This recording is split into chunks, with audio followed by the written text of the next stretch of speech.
Posible po nating maranasan ang unang oil price hike ngayong taon ayon sa industry sources. At kahit wala pang formal na anunsyo ang mga oil companies, kinundina na ng transport groups ang balita. May ulat on the spot si Julius Segovia.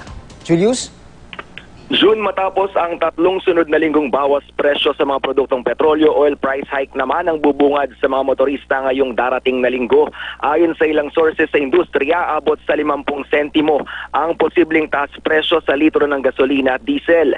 Pag nagkataon ito ang unang oil price hike ngayong taon, bunso daw ito ng lumalagong ekonomiya ng Amerika dahil inaangkat lang ng Pilipinas ang langis sa ibang bansa, apektado ng palitan ng piso kontra dolyar ang presyuhan ng krudo sa merkado.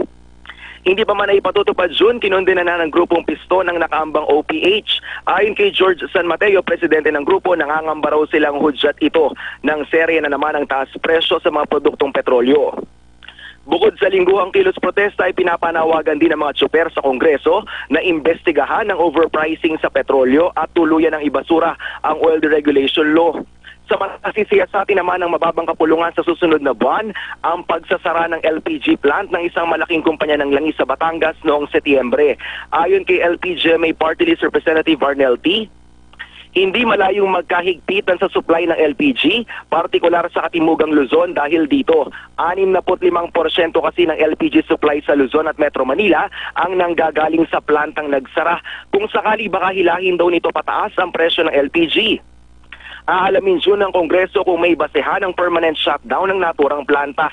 Sabi ni T, nauna na raw sinabi ng oil company na business decision ang dahilan ng kanilang pagsasara.